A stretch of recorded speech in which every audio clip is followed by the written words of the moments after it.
Hello everyone, this is Tom Stanley, State Representative from Waltham and Lincoln, and this is the Stanley Report. It's my cable show, how I try to bring to the residents of Waltham and Lincoln how their tax dollars are being spent at the state level, so they can get firsthand eye view.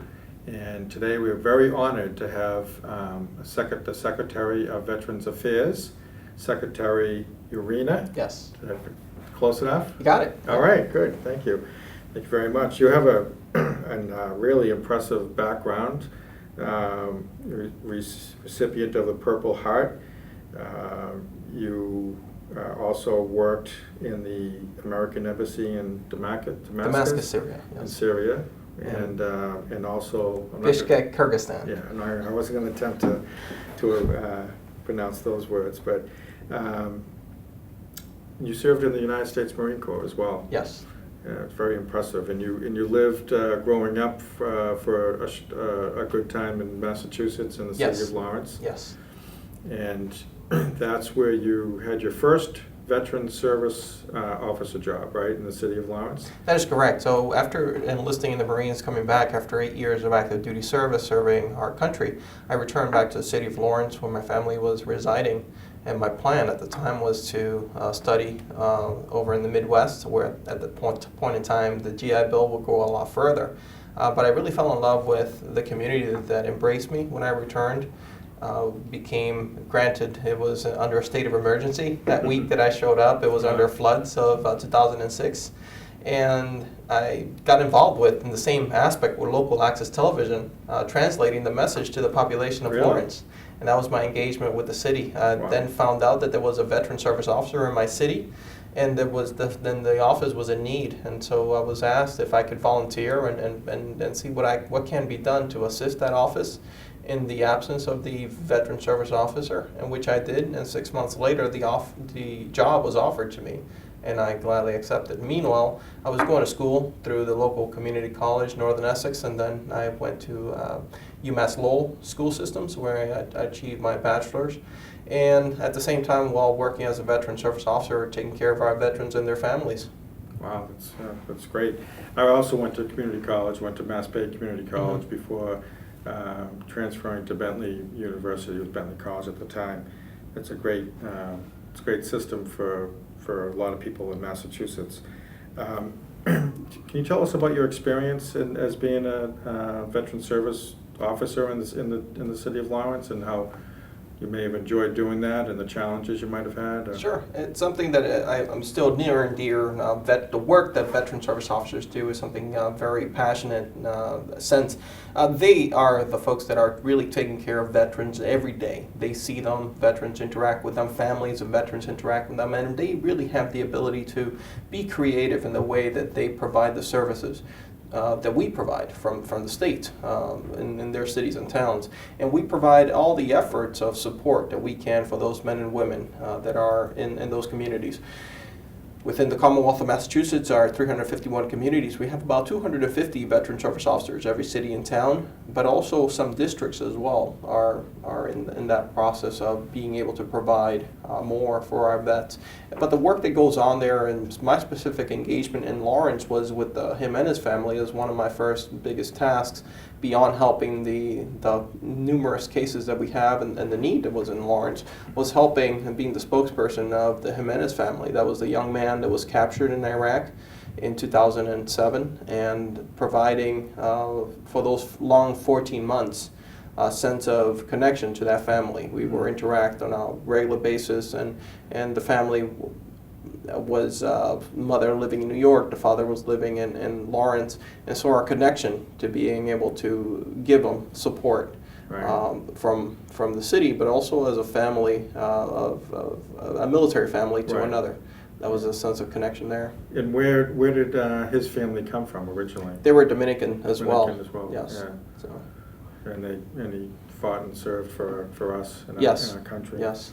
And you won an award as the #1 veteran service officer in the state of Massachusetts, right? Yes, at the time it was presented the Veteran Service Officer of the Year award by then Secretary Kelly, a Medal of Honor recipient and somebody that had held the helm here at the state secretary. Yeah, that's So. quite an honor. And then from there, you went into work for the city of Boston in the Yes. same role, which must have been even more of a challenge, I imagine, a big capital city. It definitely was, and at the same time I had a great deal of support in both roles. I went from an office of 1 in Lawrence, which was myself, to an office of 14, and I was very tasked with the ability to lead that office and lead the 22,000 veterans as opposed to 2,000 veterans that we have in the city of Lawrence, to 22,000 in Boston, plus all the other programs, whether it is educational programs with veterans are within those communities, and supporting as well as families, Gold Star families, and the challenges that we face there. Granted, Boston at the time has some challenges of its own, so it was in a sense turning around that program and really making it successful, doing more creative engagements in our communities, visiting all types of locations to ensure that we inform veterans, widows, and family members of veterans of their benefits that they've earned. And now, we talked a little bit offline about how you worked really hard and were successful in cutting down the number of veterans that were homeless. Do a lot of the veterans that end up in Boston, where they come from surrounding communities and not necessarily from Boston to begin with, but the city of Boston ends up trying to care for them? Sure, and that's the sense of what we see here in Boston, not just with places such as New England Center for Homeless Veterans, Pine Street Inn, Father Bill's, and others that have a sort of brick and mortar to the city, but many providers or many veterans find themselves on a one-way ticket to Boston, South Station, North Station, or anywhere in between, because either they hear about what the great works that are going in the city or in the States in some sense, or they learn that there's a higher cost of living allotment to somebody receiving Social Security, so they feel, hey, let me come down for my $88 and find that is a lot harsher. We have harsher winters and tougher living conditions. Cost of travel throughout the state could be challenging, but nonetheless, we care for those veterans. We have a responsibility to ensure that our streets paint the picture of a welcoming place. Not just for those residents, but for our tourists and our residents that are living in the city. And so programs such as those became our partners, and we are able to, in a sense, drive the mission of ending homelessness. So when I was in Boston, we signed on to one of the 25 cities initiatives, working with our partners at the VA, federal level, and also state and local level to ensure that we find a way of ending homelessness. We had a challenge at that time was to house 100 veterans in 100 days, and we far exceeded those numbers. And as I was mentioning to you, out of those 400 plus veterans that were homeless, we've housed all but 85 of them to most recent numbers, which is, again, something that I cannot take all the credit, but through our great work together, and as opposed to working in silos, we're able to achieve those goals and really provide a sense of responsibility to the partners that are with us, but also that returning that sense of community to those veterans that are so dear looking for them. So Mayor Menino must have hired you? Yes, Yeah. I came aboard with Mayor Menino and continued through Mayor Walsh's term. So how was Mayor Menino to work for? He was a phenomenal guy, very compassionate, cared a lot about all residents, but had a good sense of a very special place for veterans and military, since he himself was not able to serve. I think he had that sense of passion of caring for those, and he grew up in a generation where many of his neighbors and many of his families and served. So it's that sense of really, in a sense, patriotic of caring for our veterans. It's often said that Massachusetts leads the nation in caring for our veterans with benefits and services and their families. Can you talk a little bit about why that is and what Massachusetts does differently? Sure, it's not just a slogan or something that we mentioned, but it's something very factual.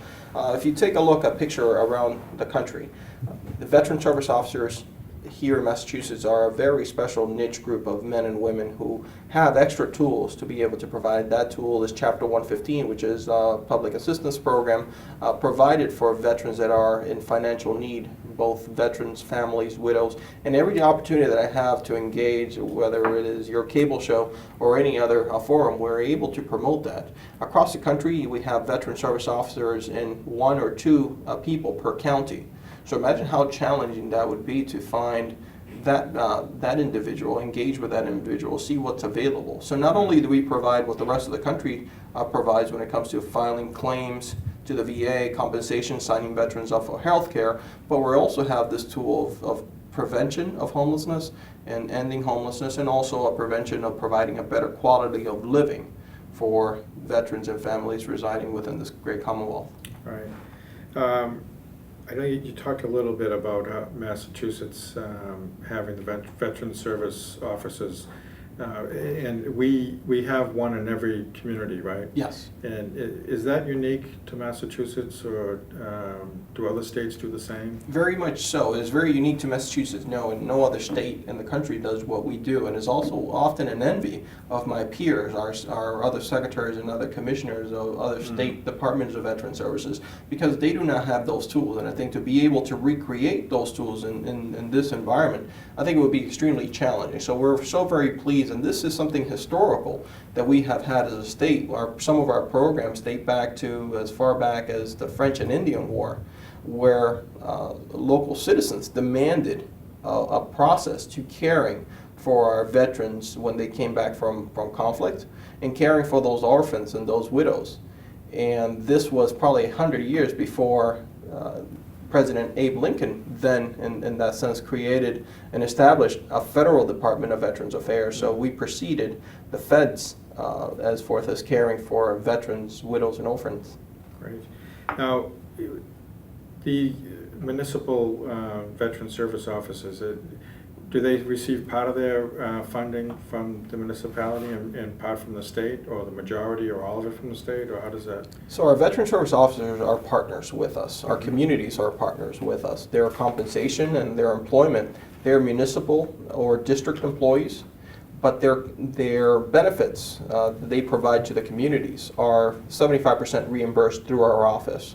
And that process is done through them submitting what they've expended, and we reimburse them. Now, anything to do with homelessness is reimbursed at 100% level.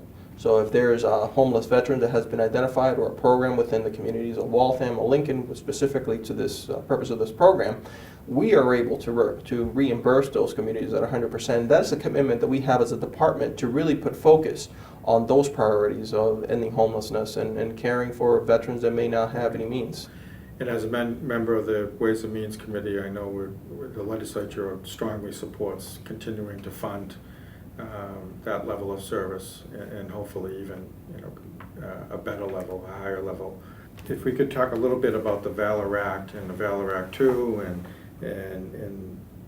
how the money, $350,000 worth of appropriations to help train and certify veteran service officers through your department, and the importance of that, and how that is going.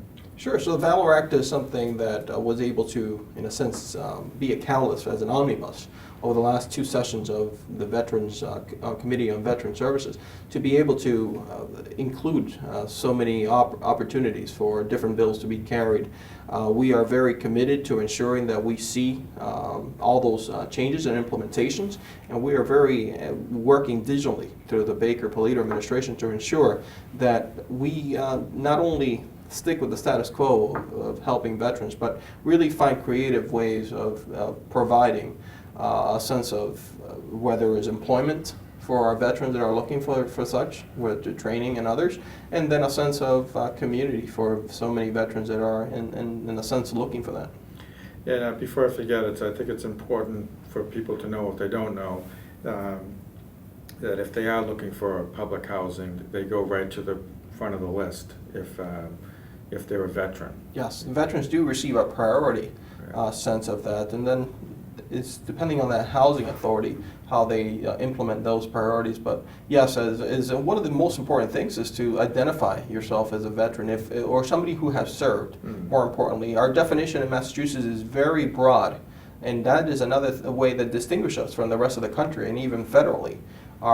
Any person who has served more than 90 days or during the time that our country was in combat, not that that person has served, or 180 days during peacetime, is considered a veteran by Massachusetts state's law. And it was only required 1 day of residence here in the Commonwealth to be able to establish that, as opposed to what we see throughout the rest of the country and even some of the federal programs. But I do encourage our veterans to always identify yourself as a veteran. You never know what's available to you. Right. And again, these are benefits that you as a veteran have earned, and is not something that we're just giving out for the sake of it. Right. And what about the SAFE team and the Women Veterans Network? Could you just speak to that a little bit? Sure, those are programs that we have here in this department that are there to engage our veterans. The SAFE team is a program established for the purpose of interacting with veterans that are in distress, that are emotionally in distress. And so the first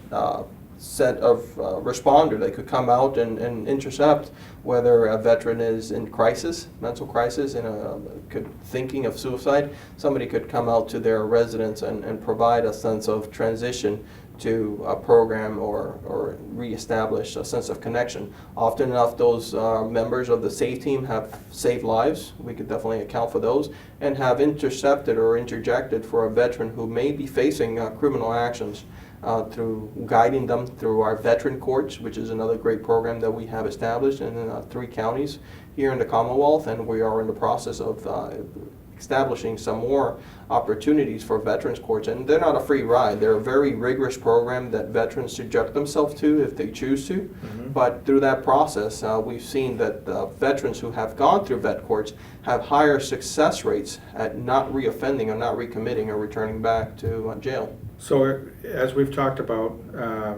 a key person to contact if you're a veteran or a member of a veteran's family to get services that you qualify for is the Veteran Service Officer in the local community in Waltham. It happens to be Michael Russo. Yes. And but there's also another way to, you can always call my office or your office. Sure. And we can help point people in the right direction. But the Mass Vets Advisor is a modern way for people to find out how services are available to them. And I know in the past it was probably a nightmare for people to try to figure out all the different agencies, different levels of government, and I imagine a lot of people just ended up giving up. But now we have this new program, the Mass Vets Advisor, and maybe you could talk a little bit about that. Sure. So as you mentioned, Representative, one of the best things that we could do is on the local level. And so if you need help, definitely inquire with your local city and town. In Waltham, you have Director Russo there. But as a veteran, or if you're able to navigate some of the systems on your own, there's so many programs out there for veterans, and the needs that we have this day and age, whether it's Massachusetts or nationally, often enough is connecting those services to people in need. It's not the need for recreating new programs or the need of services that go unused. And so one of the ways that we are able to engage all those programs, currently we have about 430 units of services, is through our website, massvetsadvisor.org. And you'll probably see it on your screen. And so we're able to engage in that. One of the first things you do on that site is type in your zip code, and the local veteran service officer of that community's name and address will come up, where you could set up an appointment to go see him or her and visit their office. Also, you could a guide tutorial through that site is looking, whether it's for educational programs, whether it's for mental health programs, whether it is for programs of job placement or job training. And so many options are there. As I mentioned, 430 different providers are listed on that site. But again, most of the knowledge comes through our Veteran Service Officers Network and commitment to providing a sense of support. And if you're a provider yourself and you would like to be listed on that site, there's also an opportunity for providers to add themselves to that list and be vetted to qualify to be listed on massvetadvisor.org. Very good. Well, we covered a lot of ground. Is there anything else you can think of that we haven't, you haven't talked about? Sure. Well, definitely, I want to mention that we're also committed beyond our process of ending homelessness and delivering on reducing homelessness rates here in the Commonwealth. We also have a process for providing a sense of support to our veteran service officers through certification and ensure that there's a level of professionalism, whether you're in Waltham or any place in the Commonwealth, that you receive the same sets of answers or the same sets of programs or options for your specific need as a veteran or as a family member of veterans. Mm-hmm. So to all the veterans in our communities, thank you so very much for your service to our country, especially our Vietnam veterans that often did not get the welcome that our members of my generation received. So to that, I really thank you all for your service. I thank the families of veterans for their service. I thank the Gold Star families for their sacrifice, and know that while your loved ones may not be here, the sacrifice of your loved one will never be forgotten. And we also provide a set of network of support to those families and those veterans in need. But as I mentioned, Representative, one of the biggest things that we could do is not a lack of programs that we have currently, as often enough as connecting people with need to the existing programs that we have. And we are out there in communities engaging and talking to groups and participating in forums such as these to ensure that nothing goes unused, that these free billboards of promotions, we use them to the very best of our abilities. So to that, I really thank you for hosting me on your cable show. And if there's anything that we could do for a veteran or a veteran family, please feel free to let us know. Our contact is 617-210-5480 here at our main office. But again, I definitely encourage you all to work with your state and local officials through your Department of Veteran Services. Mm-hmm. Well, thank you so much. This is great. I'm sure the people of Waltham are really going to enjoy getting to know you. And as I've gotten to know different secretaries of Veteran Affairs through the years, I've been impressed with each and every one of them. And I have to say even more so with you. And I can only imagine all the other good things you're going to do for our state and our country moving forward. So thank you so much for your time. Thank you so very much. And again, it is an honor for me to represent the Baker-Polito administration, and we couldn't do it without their support. So we're very pleased to engage all of our citizens in our Commonwealth to ensure that we provide the very best for them. And the Baker-Polito administration has been very good to work with, and I came into to service in the Massachusetts House with Lieutenant Governor Karen Polito. Excellent. And it's been a very good working relationship, I think, across all party lines and everything else. Absolutely. Well, thank you so very much. Thank you.